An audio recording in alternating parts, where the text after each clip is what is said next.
est-ce que si je vends des poulets, je vends de la viande, j'ai besoin d'aimer ce que je vends là? À partir du moment où ça produit de l'argent, ça me va. Je n'ai pas besoin d'aimer ce que je fais là. On ne va pas me dire que Top Clim aime les habits sales. J'ai reçu le Christ, on allait dans les montagnes, on partait prier, je servais dans l'église. Ce n'était pas pour devenir pasteur. Ce n'est pas servir Dieu qui est mon problème, c'est être pasteur qui est mon problème. Donc il faut bien comprendre la différence. Parce que être pasteur, c'est à la fois une vocation et un travail. Bon, pour beaucoup, c'est devenu un travail. C'est pourquoi vous voyez tout ce que vous voyez là. Mais sinon, pasteur d'abord, c'est une vocation. Ce n'est pas un titre, c'est une vocation. Quand tu es pasteur, c'est que Dieu t'a appelé pour paître des brebis. C'est ça, être pasteur.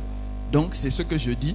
Il aurait pu me laisser servir dans l'église et faire autre chose. Comme par exemple, être auteur, être professeur d'histoire. Je serais resté quand même dans l'église, mais je n'aurais pas été pasteur.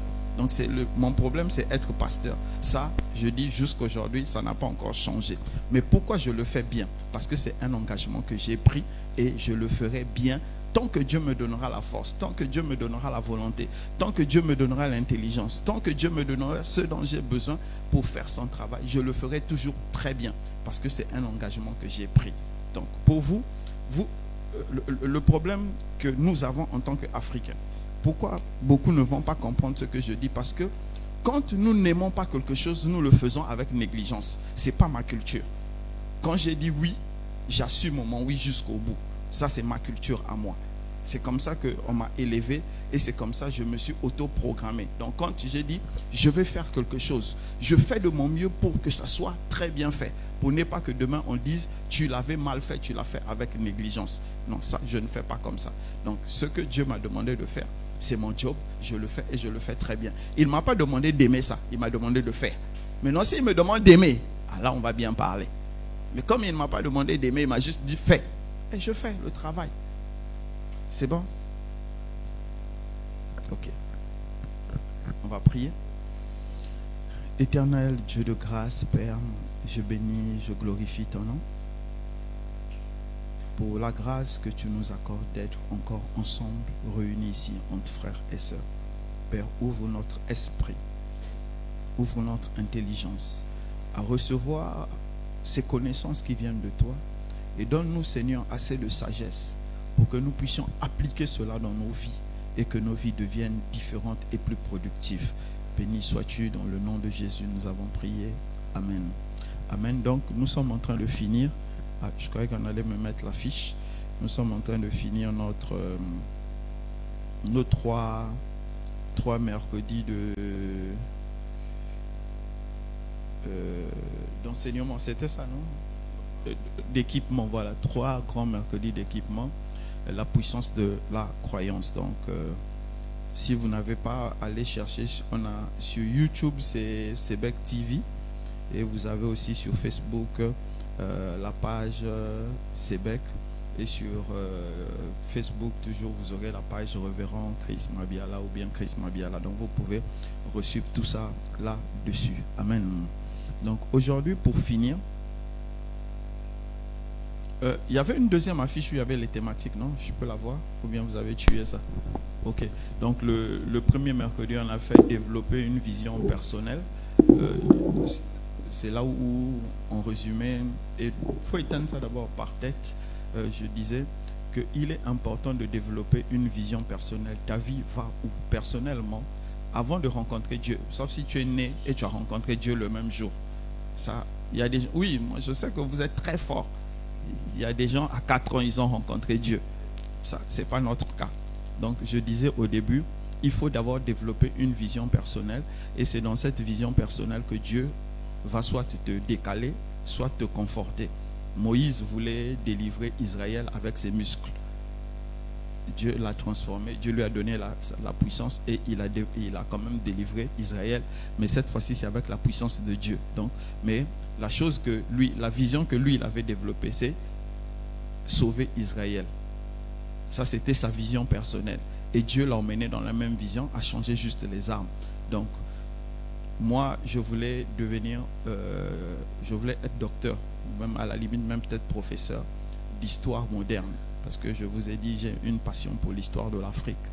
Cheikh Anta Diop, les autres courants de pensée. J'aime ça. Des grands frères, des écrivains comme mon grand frère Alain Mabankou. C'est des gens que j'aime beaucoup, j'aime lire. Et c'est ce que je voulais faire. Et Dieu un jour m'a dit, fais, c'était quoi, G3. Alors que j'étais parti en A. Après G3 m'a dit, va faire banque et finance. Bon, finalement, bizarrement, tout d'un coup, je me suis retrouvé en banque et finance avec un master en finance. Alors je dis, je veux maintenant travailler dans une banque. Il me dit, non, va prendre le micro pour être pasteur. Bon, ça c'est lui et moi. Donc développez d'abord une vision personnelle. Votre vie va où? Vous savez, la plupart d'entre nous, nous avons des problèmes avec les autres parce que nous avons un problème avec nous-mêmes. Notre vie ne sert à rien. Ça va aller. Sérieux, la plupart d'entre nous, nous avons souvent des problèmes avec les gens parce que premièrement, notre vie va nulle part. Vous savez, quand quelqu'un participe à une course, prenons le 1000 mètres, il est en train de courir et tu le reconnais ou il te reconnaît. Il ne va pas s'arrêter pour te saluer. Il va courir. Il se dit, si tu viens à l'arrivée, on va se saluer. Pourquoi? Parce qu'il va vers un but. Mais celui qui ne va nulle part, la première personne qui trouve que ça s'arrête commence à causer. Et c'est la vie de beaucoup de gens. On cherche à tromper l'ennui et on emmerde les autres. Oui, c'est ça le problème. Et c'est la culture africaine en fait. On se dit c'est sur le chemin que je vais découvrir à quoi sert ma vie. Non, décide toi-même à quoi va servir ta vie. Maintenant, si ça ne répond pas à ce que Dieu a fait pour toi, Dieu fera toujours une correction. Dieu n'est pas le Dieu qui ne fait pas des corrections. Il fera toujours une correction. Amen. Donc, développe une vision personnelle. Quand tu auras rencontré Dieu, il va soit conforter ta vision, soit il va détourner ta vision. Le deuxième, c'est développer les fondamentaux de la foi. Donc, j'ai beaucoup parlé déjà de la foi. La foi, pour faire simple, c'est tourner le regard vers Jésus. Pour moi, c'est aussi simple que ça. Vous savez, la foi, un exemple de foi. J'aime Hébreu 11, où on a dit, pour l'avoir eu, les anciens les héros de la foi, donc les anciens, Abraham, Moïse et tout ça, ont fait des exploits pour l'avoir eu. Et quand nous lisons ça, nous nous disons, oh non, à leur temps, il n'y avait pas de concurrence, il n'y avait pas de... Ok, d'accord, on va laisser la Bible, on va venir dans la réalité et tout de suite dans la réalité. Regardez-moi, intellectuel de mon état. Mon père, Dieu savait que mon père est mort avant même que je ne commence l'histoire de pasteur là, parce que je ne sais pas comment j'allais lui vendre ça. Regardez, héros de la foi. J'ai pris des jeunes de 20 ans, le plus grand devait avoir 20 ans, 22 ans. Pendant 10 ans, je les ai conduits. Des pauvres. Encore jusqu'aujourd'hui, ils sont encore pauvres. J'ai cru en ce que Dieu a dit, qu'il peut faire quelque chose avec eux. En fait, je vous raconte, il y a 10 ans de cela. En fait, quand quelqu'un me regardait, il va me dire, je suis fou. Que je ne veux pas travailler, que je ne veux pas faire quelque chose de ma vie. En se disant, mais attends, tu vas prendre des enfants qui sont incapables de pouvoir faire un dimanche 1500 d'offrande.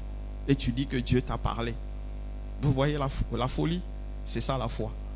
Et je l'ai manifesté. Donc si moi je suis devant vous, je peux vous dire, je l'ai manifesté. J'ai cru que ce que Dieu m'a dit est possible. 10 ans.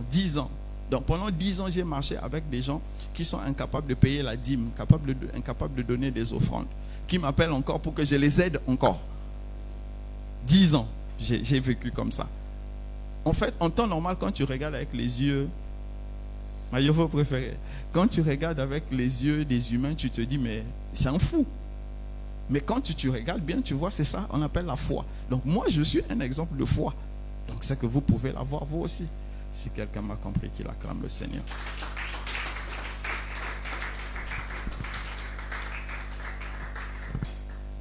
Amen. La foi, c'est pas voir un fumeur dire, tu vas devenir mon mari. Et il va arrêter de fumer, il va devenir sérieux. C'est pas de ça on parle. En tout cas, ça va aller. Celles qui cherchent mari, là, ont commencé déjà à rire. En tout cas, ça va aller. Amen. Donc, pour finir, le troisième thème, c'était la prière de foi. Donc, on va parler de la prière de foi. Amen.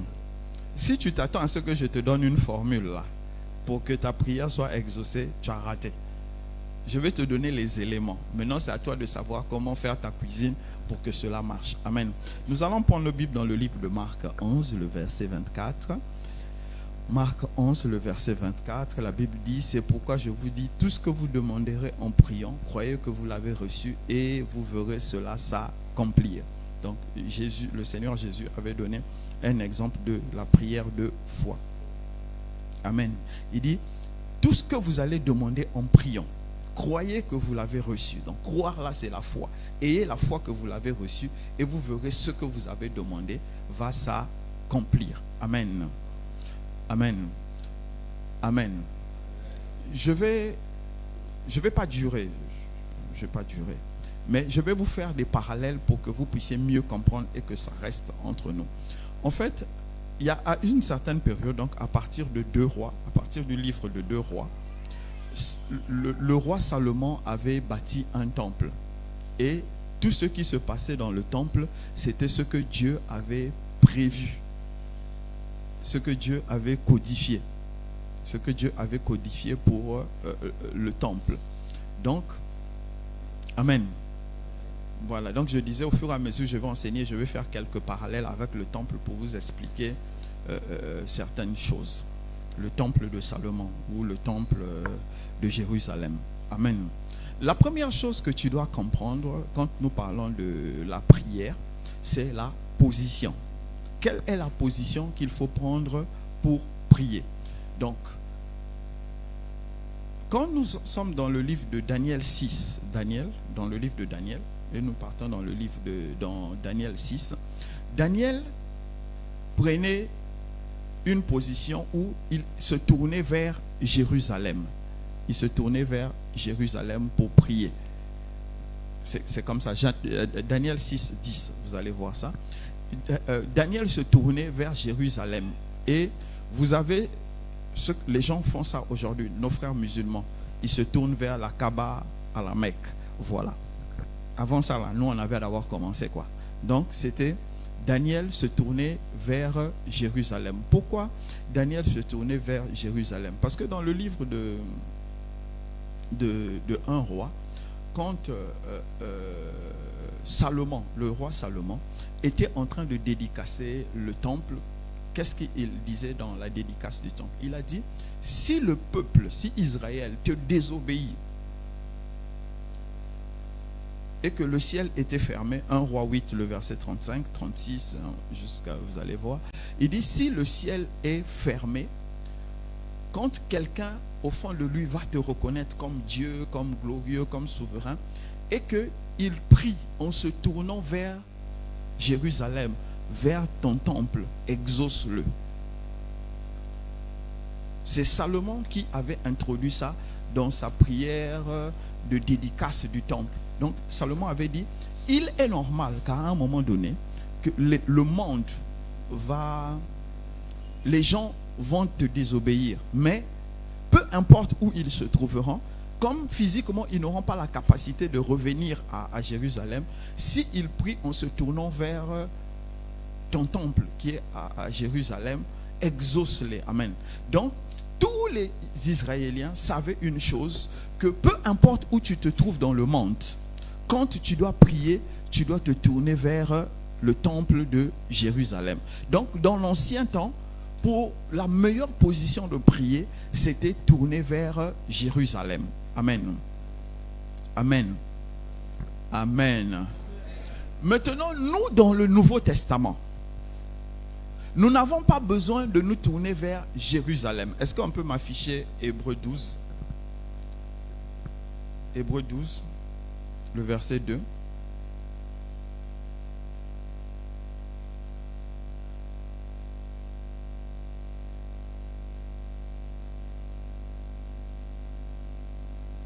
Voilà. Il dit, ayant les regards sur Jésus, le chef et le consommateur de la foi, et la suite vous allez lire. Donc nous, comme Daniel, lui, il se tournait vers Jérusalem, nous devons nous tourner vers Jésus. Amen. Amen. Donc quand je dis nous devons nous tourner vers Jésus, vous devez déjà comprendre une chose. Quand on vous dit que la prière efficace, c'est entre 5h30 et 5h45, c'est faux. Parce que Jésus n'a pas une heure où il se tient debout pour écouter nos prières. Donc, toute personne, tout chrétien ayant le Saint-Esprit, la meilleure position pour prier, c'est se tourner vers Jésus. Maintenant, vous allez dire Jésus est où? Bon, ça là, chacun va répondre lui-même. Il n'est pas dans le tombeau. Il a dit qu'il n'est pas dans le tombeau. Hein? La pierre a été roulée. Donc, la meilleure position pour que tu puisses prier, pour que tu puisses vraiment, que ta prière puisse avoir de l'effet, ta prière doit être tournée vers Jésus. Donc, en fait, la prière d'un vrai chrétien commence par Jésus. C'est ça, être tourné vers Jésus. Il y a un truc que j'avais écrit. Les gens ont mis Jésus à la fin de la prière, alors qu'il devait être au début et au milieu. Maintenant, nous, on l'a mis à la fin. Alors que Jésus doit être au début de la prière. Donc, quand tu commences à prier, c'est ton cœur, ton âme, ton esprit, tes pieds, tes cheveux, tout ce qui veut prier avec toi là, doit se tourner d'abord vers Jésus. C'est Jésus qui est le chef, le consommateur. Et c'est vers lui que nous devons nous tourner pour que lui, ce que nous allons faire, ce que nous allons offrir, qu'il puisse accepter cela. Si tu m'as compris, acclame le Seigneur.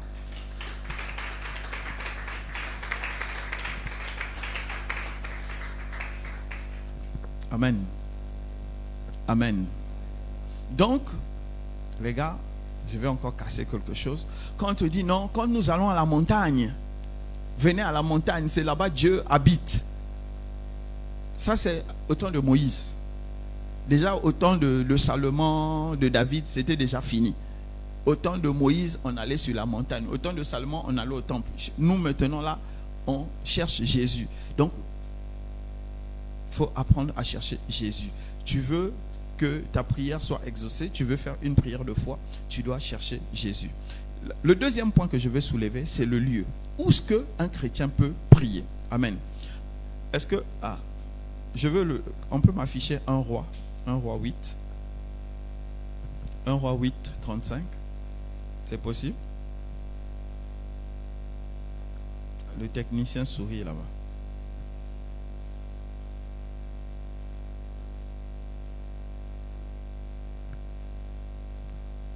Il dort. 1 Roi 8, 35. Il est en train de sommeiller. Alors qu'à cet instant-là, il ne faut pas sommeiller.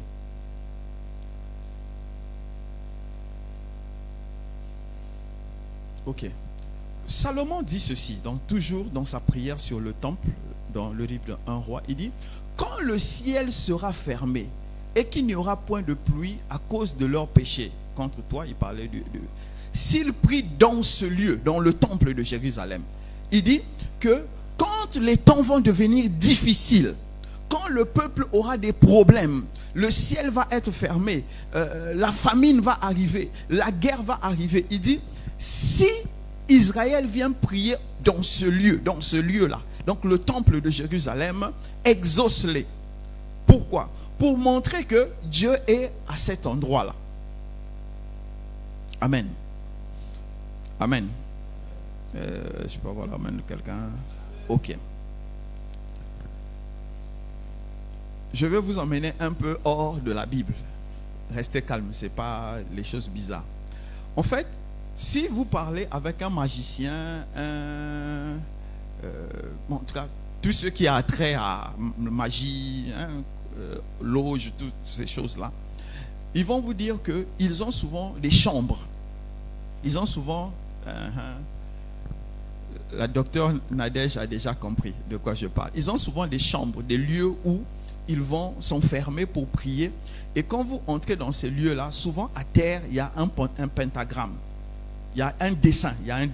Par exemple, comme là où je suis, il y a un dessin pour venir s'agenouiller, pour venir se coucher, peu importe. En tout cas, il y a dans beaucoup de maisons, même aujourd'hui, vous allez dans Cotonou, là, vous allez trouver les papas. Il y a une chambre où il n'y a que le papa qui entre, ou bien une chambre où il n'y a que le papa et la maman qui entrent. C'est un lieu pour prier. Souvent, on appelle ça le sanctuaire, la chambre interdite. En tout cas, ça a beaucoup de noms.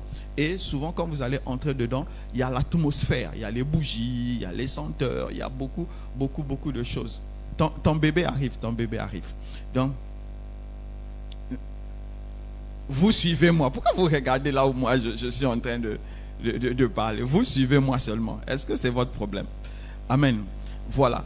Donc, en fait, le lieu où nous devons prier, amen, ce n'est pas à Jérusalem. Ce n'est pas à la montagne. Amen. En tant que chrétien, l'endroit où nous devons prier, c'est là où nous nous trouvons. Parce que là où nous nous trouvons, c'est quoi? C'est là où Dieu est. 1 Corinthiens 3, 16. Ne savez-vous pas que vous êtes le temple du Saint-Esprit? Le temple de Salomon. Le temple de Salomon avait trois grandes réalités. La première réalité, la nuée, ce qu'on appelle aujourd'hui la Shekinah, tout ça, une nuée, vous connaissez la nuée, venait descendre sur le temple, surtout le jour de la dédicace, on dit au point où les gens ne pouvaient même pas, les lévites ne pouvaient même pas travailler. Ça passait une fois en passant, ça arrivait. La deuxième chose, dans le temple de Salomon, il y avait l'arche de l'alliance dans le temple, qui symbolisait que Dieu habitait à cet endroit. Et la troisième chose, la grande chose, c'était les serviteurs de Dieu étaient à cet endroit. Amen. Donc, il y avait la nuée qui venait, il y avait l'arche de l'alliance et il y avait les serviteurs de Dieu. Amen. Et c'est là où le lieu indiqué pour prier, là où il y avait la conjonction de ces trois choses. Or, quand tu prends le chrétien maintenant, il y a la conjonction de ces trois choses aussi. Il dit, ne savez-vous pas que votre corps est le temple du Saint-Esprit? Nous avons reçu le Saint-Esprit. Donc, la présence de Dieu est en nous. Et notre corps devient le corps du serviteur. Et à un moment donné, soit tu pries, soit tu marches, tu peux entendre une directive. Moi, je vous avais dit, pendant la guerre en 97, je marchais vers des Angolais qui étaient en train d'exécuter les gens. Et j'entendais, comme j'ai entendu le bébé parler comme ça, comme vous m'entendez, une voix qui me disait, va à gauche. C'était la voix de Habib, un de mes cousins, qui avait fui la guerre avec moi, parce que là où on est allé récupérer les trucs, je ne connaissais pas. Il me dit, avance, va à gauche. Arrivé à un moment donné, il dit, va à droite. À un moment donné, je me suis retrouvé en sécurité et Habib était loin derrière moi. À un moment donné même, Habib s'était caché parce qu'il me voyait aller vers les Angolais. Et quand Habib est venu me retrouver, le pasteur Habib, lui aussi il est pasteur, c'est mon cousin, il est venu me retrouver là où il y avait l'eau, parce que je m'étais arrêté pour me laver. Et je lui ai dit, mais pourquoi tu as duré comme ça? Tu étais derrière moi, tu me disais va à gauche, va à droite, et maintenant tu dures pour arriver. Je m'étais lavé, j'étais fatigué. Il dit, moi, je n'ai jamais été derrière toi. Il dit, j'étais vu de loin, tu partais vers les Angolais qui exécutaient les gens. Je dis, arrête tes bêtises. J'ai dit, j'étais entendu me dire, va à gauche. Il dit, oh. Il dit, mais je te mens pas. Je dis, arrête tes conneries. C'est plus tard, j'ai compris qu'en fait, c'était le Saint-Esprit qui me disait, va à gauche, va à droite. Parce qu'Habib lui-même, quand il a vu les Angolais, il s'est caché. Donc, c'est ce que nous recevons. Ça, c'est quand on dit la présence de Dieu descend. Donc, tout ce qui se passait dans le temple de Salomon se passe avec nous aujourd'hui individuellement. C'est pourquoi nous sommes le meilleur lieu pour prier. Si tu m'as compris, acclame le Seigneur.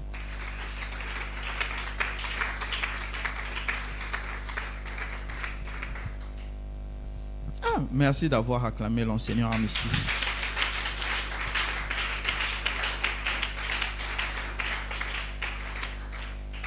Amen. Ok, donc la troisième partie, je vais à bientôt finir. Je vous ai dit que je ne devais pas durer, je vais à bientôt finir. Je vais parler du rituel de la prière. Et pour le rituel de la prière, moi, je vais parler de trois choses rapidement. La première, le premier rituel, je vais parler du jeûne. Rapidement, je vais parler du jeûne. Le jeûne, à des moments donnés, jeûner est obligatoire.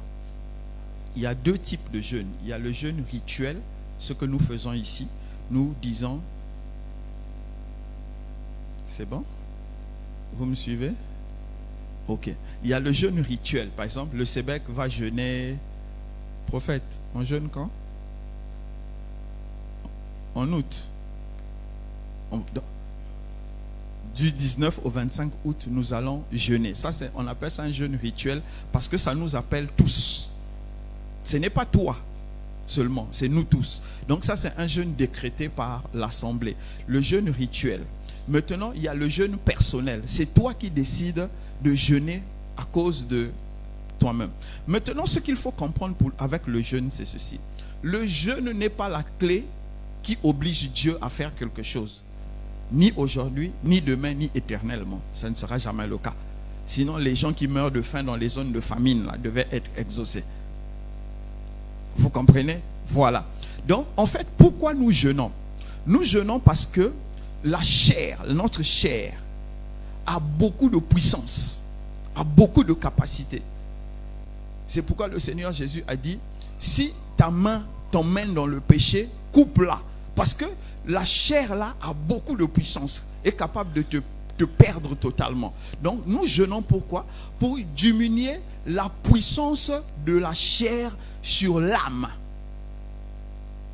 Moins la chair impose sa loi à l'âme, plus l'esprit inspire l'âme.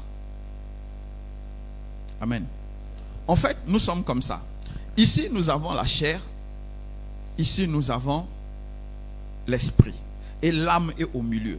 Donc, quand tu es mondain, quand tu aimes les choses du monde, c'est ton corps, les choses du monde qui vont influencer ton âme. Et tu seras en train de faire des mauvaises choses. Mais quand tu es spirituel, c'est ton esprit qui influence ton âme. Et ton âme va influencer ton corps et tu vivras dans la sanctification.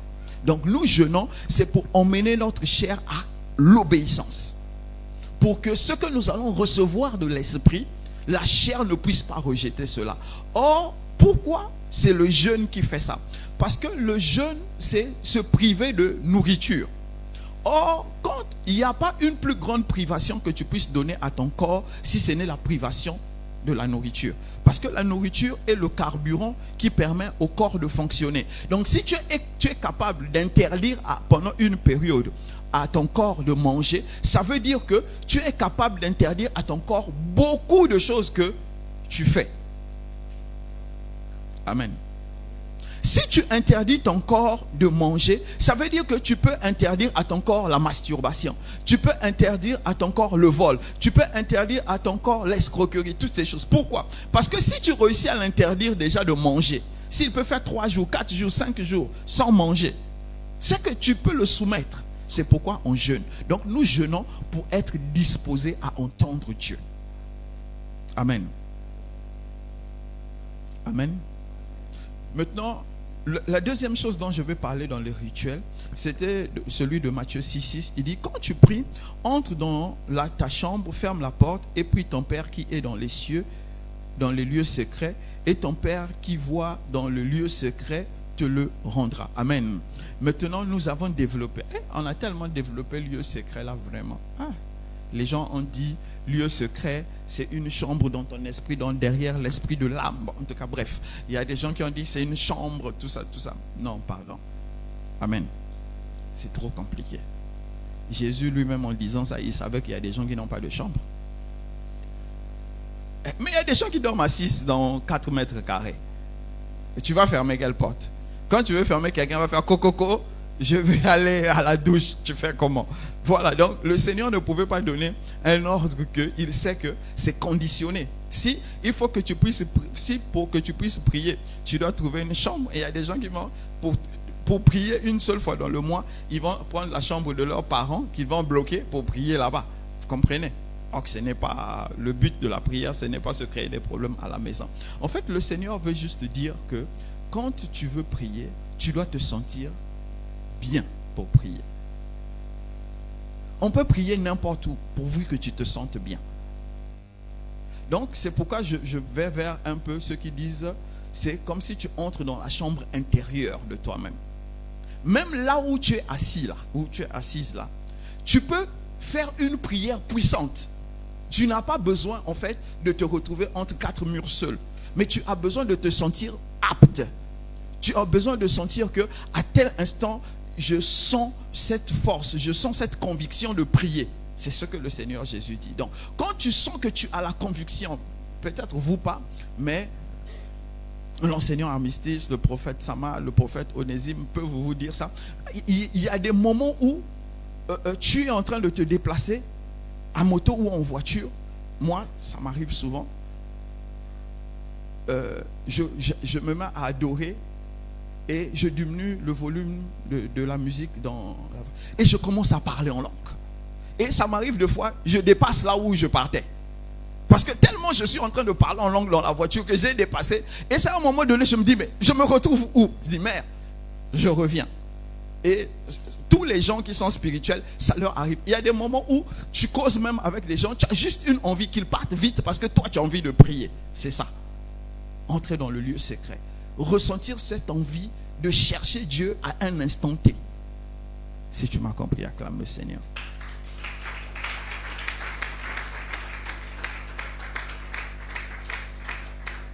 Amen. La troisième chose, c'est ça, non? Dans le rituel, je parlais de la révélation. Jean 5, 19. Jean 5, 19. Technique, Jean 5, 19. Écoutez ce que le Seigneur dit. Et pour moi, ça doit être la référence de la vie d'un vrai croyant. Ils sont rapides. Hein?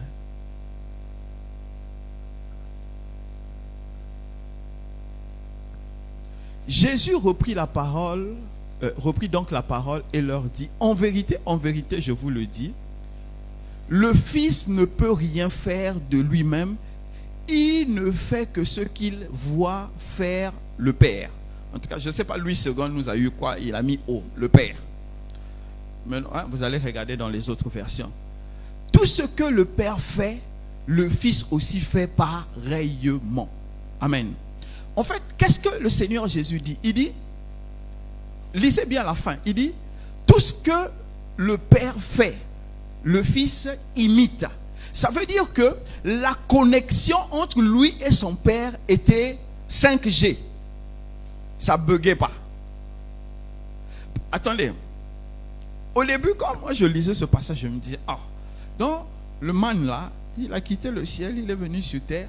Tout ce que son père avait fait, il a tout mémorisé. Et il remet ça. Il dit non, c'est pas possible. C'est pas possible. Il va faire des erreurs. Il y aura des erreurs d'interprétation, il y aura des erreurs d'appréciation. Donc en fait, c'est pas que le Seigneur Jésus avait mémorisé tout ce que son père avait fait. Non, il était en contact direct. Donc, constamment, toujours, il était dans la révélation de ce que son père voulait qu'il fasse à chaque instant. C'est pourquoi quand il rencontre le figuier, il parle au figuier, le figuier sèche. Son père voulait montrer la foi. Quand il s'assoit au bord du puits en Samarie. Pourquoi il s'assoit au bord du puits? Parce que son père voulait que la Samarie soit touchée par l'évangile. Quand il décide de revenir à Jérusalem, les gens se mettent à crier Hosanna, Alléluia, parce que le temps fixé que le Fils, la prophétie d'Ésaïe devait s'accomplir, le Fils avait compris, il est entré. Donc il était dans une révélation permanente avec son Père. Donc, quand il dit, dans sa prière, il dit, Seigneur, je sais que tu m'exauces toujours. En fait, je sais que tu m'exauces toujours, là, ça veut dire, mais je fais ce que tu veux que je fasse au temps où je le fais. Donc, on n'a pas besoin de discuter. Fais juste ta volonté. Donc, la prière de foi a besoin que tu aies la révélation, que nous ayons la révélation de Dieu en continu. Écoutez-moi, la prière de foi ne veut pas dire que c'est parce que tu crois que Dieu est capable de faire cette chose-là qu'il va la faire pour toi. Non, c'est pas ça la prière de foi. La prière de foi, c'est ce que Dieu veut faire au travers de toi pendant cette période. Tu dois avoir cette révélation et prier pour peut-être le lui rappeler. Prier pour lui dire j'ai compris. Prier pour dire maintenant je suis prêt, fais cela. Parce que des fois nous prions, ce que nous demandons est juste, ce que nous demandons est bien, ce que nous demandons est correct, mais nous n'avons pas la réponse parce que ce n'est pas dans le plan de Dieu à cet instant. Donc quand tu es dans la révélation permanente de Dieu, tu discernes la volonté de Dieu. Et dans la prière, une prière puissante, sans la révélation de Dieu, elle ne peut pas être une prière puissante. Amen. Si tu m'as compris, acclame le Seigneur.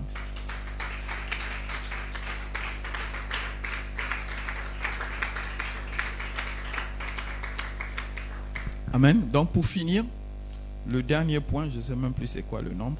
4, non 5. Bon, bref, 4. Comme on avait déjà parlé l'autre fois, le mercredi passé de la foi, je vais rapidement parler de la foi cette fois-ci. Est-ce qu'on peut m'afficher Matthieu 21? Matthieu 21, 21 et Matthieu 21, 22. On peut m'afficher ça?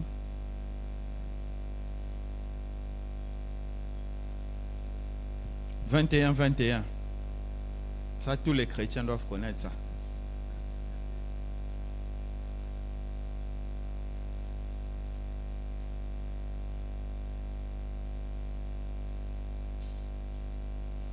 Ok. Jésus répondit, je vous le dis en vérité, si vous aviez de la foi et que vous ne doutiez point, non seulement vous ferez ce qui a été fait à ce figuier, dont on a parlé tout à l'heure, mais quand vous direz à cette montagne, ôte-toi de là, jette-toi dans la mer, cela se ferait. La suite.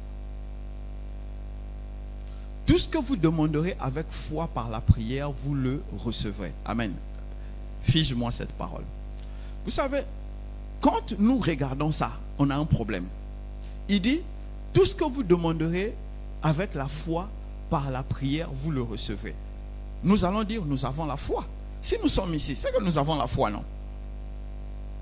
Mais combien de choses nous avons demandé, nous n'avons jamais reçues?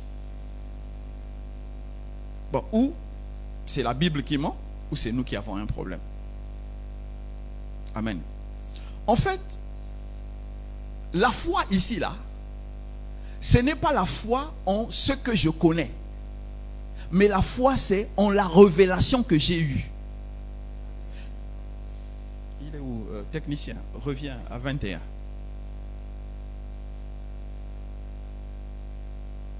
Jésus répondit, je vous le dis en vérité, c'est pour signer que ça ne ment pas, ça ne changera pas. Et c'est une valeur, même après la fin des temps, ça tiendra toujours. Si vous aviez la foi et que vous ne doutiez point, non seulement vous ferez ce qui est arrivé au figuier, donc sécher le figuier plus haut, il avait parlé au figuier et le figuier avait séché.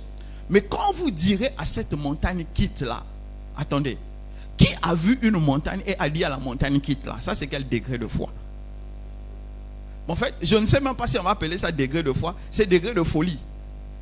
Tu vas voir une montagne, tu dis, toi montagne tu m'emmerdes, quitte-la, jette-toi dans la mer. Bon, imaginez, je suis à Natitengo. Je dis à la montagne, quitte-toi, là, viens te jeter dans la mer. Ça ressemble à une folie, non? Vous êtes d'accord avec moi? Donc ça veut dire qu'il y a un problème. En fait, ici, c'est quoi? Vous savez, les gens ont changé. Ils ont dit non, montagne ici c'est une allégorie. Non, montagne ici c'est montagne, tas de fer, de bois, de sable, tout. Montagne, ce que vous connaissez là. Ceux qui sont allés à Dassa là, hein, comme moi. Vous ne voyagez pas. Moi je connais le Bénin mieux que vous-même. Voilà. Vous allez voir les montagnes à Dassa là. Il parlait de ça. Il ne parlait pas d'une montagne théorique, spirituelle. Non, il parlait d'une montagne physique. Parce que le figuier était physique. Donc il parlait d'une montagne physique. Mais le problème réside dans quoi? Si Dieu te dit, là où tu es là, parle à cette montagne, elle va s'aplanir. Si tu ne doutes pas sur la parole de Dieu, quand tu vas dire à la montagne, aplanis-toi, elle va s'aplanir. Non, j'ai perdu quelqu'un, on dirait. Ok, on va faire simple. Ma yovo préférée, ouais, viens. Ah, tu sais que je t'aime trop. Oh, viens. Voilà. Ok, reste là. En fait, c'est pour améliorer la vidéo, quoi. Quand les gens vont te voir, ils vont dire, ah, il y avait une belle fille là-bas. Bon, reste là. Regardez. Moi, je suis Dieu. Elle est la croyante. Zani, prends mon téléphone. Donne ça à n'importe qui dans la salle.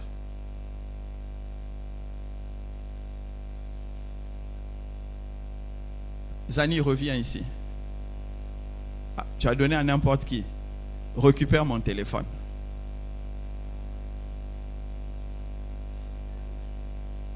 Remets mon téléphone là où c'était. Merci, tu peux aller t'asseoir. Voilà. Zani obéit à qui? Elle obéit à ma voix, non? Donc c'est ce que le Seigneur est en train de dire. Il dit, si Dieu te dit, parle à ce figuier, parle à cette montagne, parle à l'eau. Si moi, Dieu, je t'ai ordonné, et tu crois réellement que c'est moi qui t'ai ordonné, quand tu vas donner l'ordre, la chose va s'accomplir. C'est aussi simple que ça. Comme les gens ont essayé, comme quelqu'un avait dit, il a ouvert la fenêtre de sa maison, il a vu une montagne, il dit, montagne, ôte-toi de là. Et quand il a fermé la fenêtre, il ouvre, il voit encore la montagne, il dit, je savais que tu n'allais pas quitter là.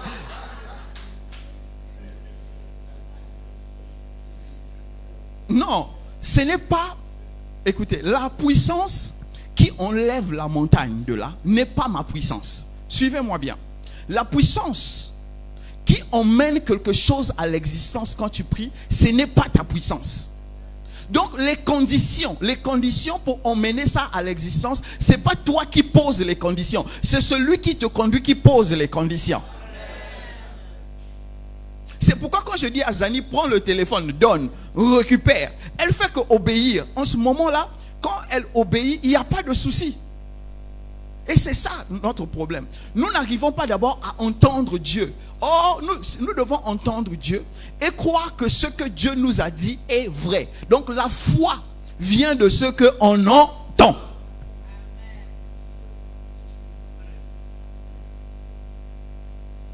C'est bon? Je peux maintenant partir, non? Que quelqu'un acclame le Seigneur.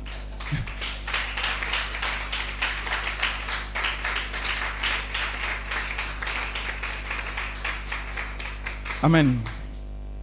Bon, on a fini là, mais je voulais juste vous dire ceci. La prière de foi, non, avant que je vous parle que je conclue pour la prière de foi, écoutez-moi.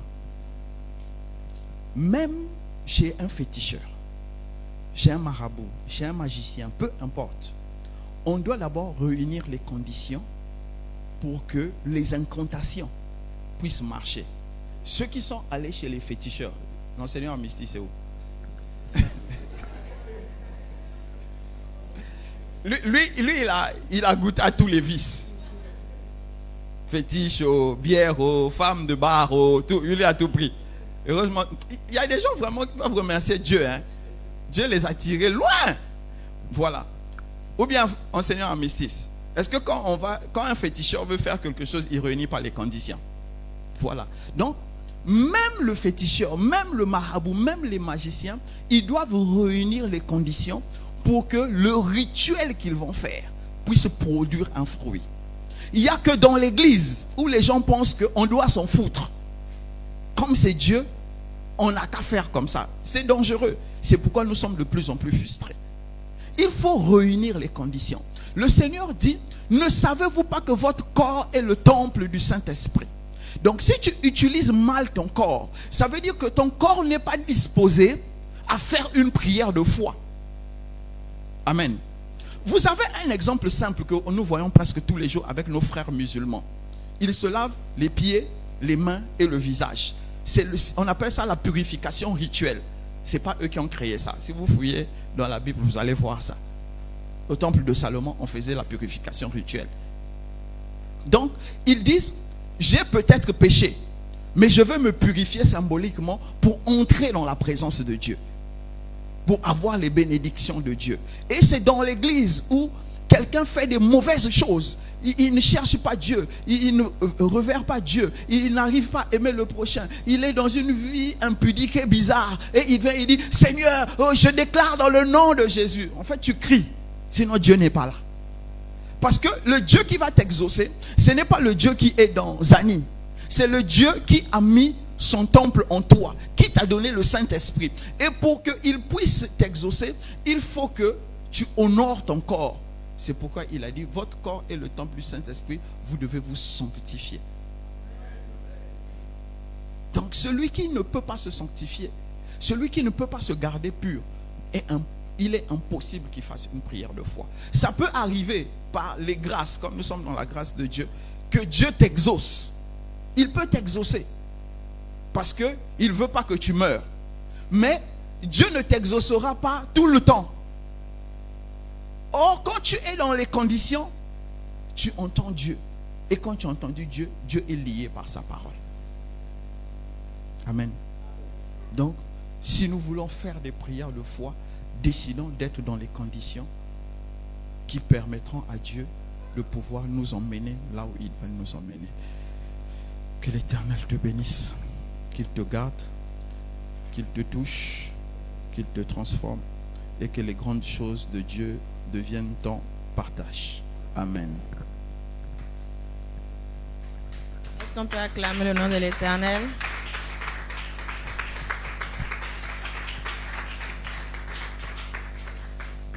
Est-ce qu'il y a des questions? Questions? Personne? Il n'y a pas de questions. Ok. Nous allons nous tenir debout. Tu vas prendre ton offrande, ce que tu as préparé. Mais avant cela, nous allons rendre grâce à l'Éternel pour la vie du Père qui nous a conduits pendant 3 mercredis. Est-ce que tu peux lever ta voix et rendre grâce à l'Éternel? Bénis le nom de l'Éternel pour la vie de notre Père qui s'est tenu ici pendant 3 jours, qui nous a conduits pendant 3 jours, développer une vision personnelle, développer les fondamentaux de sa foi, la prière de foi. Rends grâce à l'Éternel pour ces 3 mercredis d'équipement que l'Éternel a permis pour nous. Dis-lui infiniment merci parce qu'il t'a choisi pour participer à ce programme. Rends grâce à l'Éternel.